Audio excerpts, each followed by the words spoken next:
to let that bother me. Not when there's a £420,000 car to take my mind off it. Only 349 Enzos will be built, the theory being you should always make one less than you think you can sell. It has a V12, 660 horsepower, does 220 miles an hour, and only comes in yellow or red. The funny thing is you see pictures before you come in magazines and you get this idea of it and you think it looks a bit ugly in the magazines and you start criticising it because, you know, you get a bit picky. And then you see it for real and all the hair stands up on your arms and it looks stunning.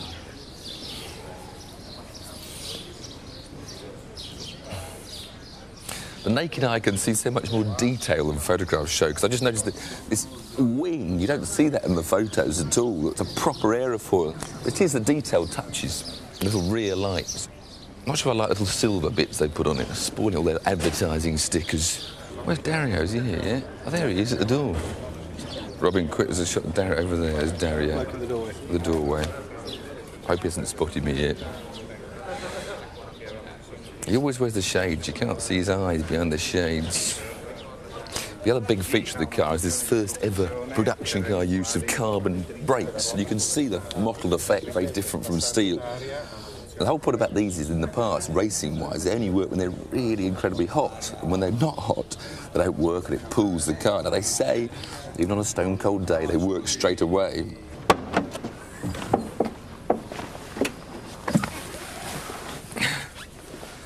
Finally, I'm in an Enzo Ferrari.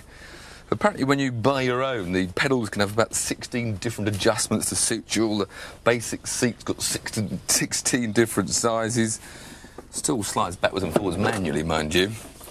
And at long last, when it started with the Ferrari 360, you've now got adjustable steering wheels.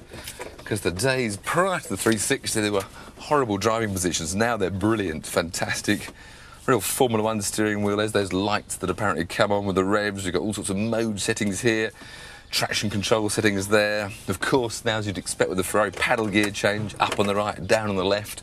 Big start button to fire up that 6-litre V12, which I can see in the rear view mirror. Very nice.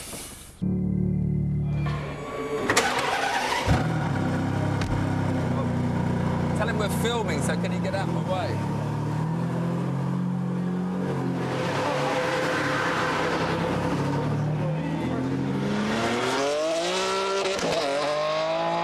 Suddenly at 2:30, they say, lunch is over, you're in.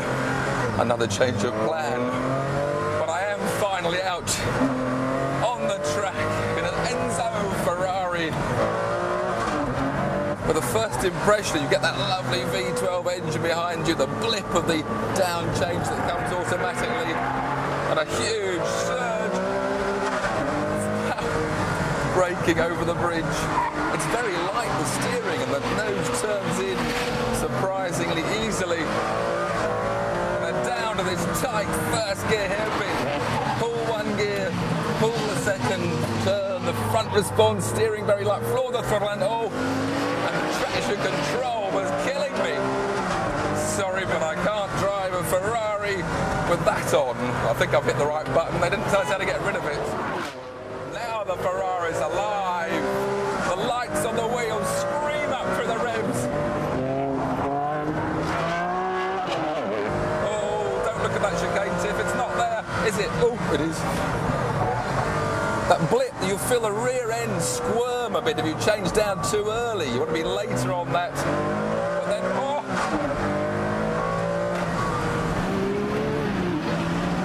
Brake, blip, change down later, Tiff. That's what this car wants.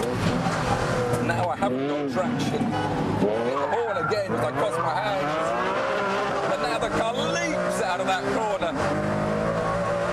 Heading for this high-speed left-right. Feel the G-force building up. Fourth. Fifth gear. Turning and braking. Clamp on. I can't believe how good the brakes are. But I believe that the 600 horsepower right underneath my foot. Oh.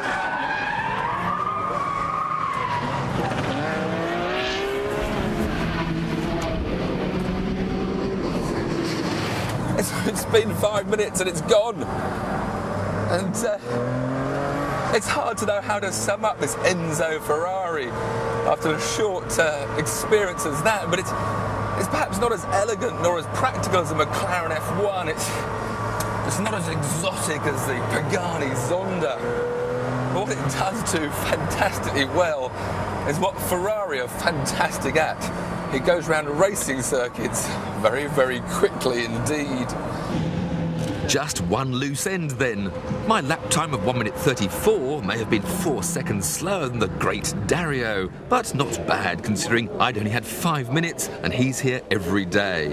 And it was, I'm proud to report, the quickest journalist time of all. So, what did Dario think of that? Bello. There you go. Bello. Friends again.